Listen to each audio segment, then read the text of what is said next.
Good day, ma'am. My name is Mikojan A. Silagan, a third-year student. My program or course is Bachelor of Science in Marine Transportation. My section is Israel. I am eager to learn and grow in this field with the ultimate goal of becoming a competent and successful seafarer.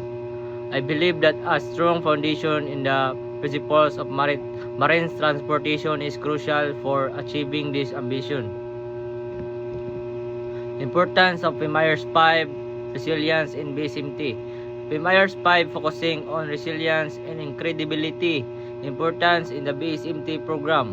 The maritime industry is inherently challenging with seafarers facing numerous stressors such as long periods away from home, demanding work schedules, and exposure to potentially dangerous situation.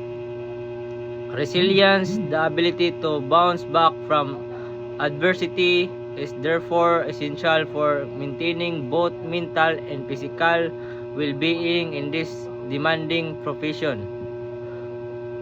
How the course will help achieve seafarer's dream.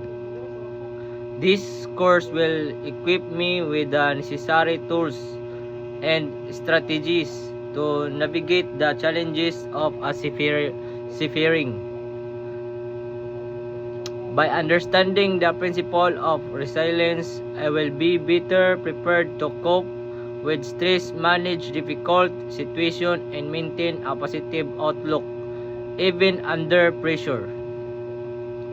This will not only contribute to my personal well-being but also enhance my ability to perform my duties effectively and contribute to the safety and efficiency of maritime operations, ultimately helping me achieve my dream of becoming a successful seafarer.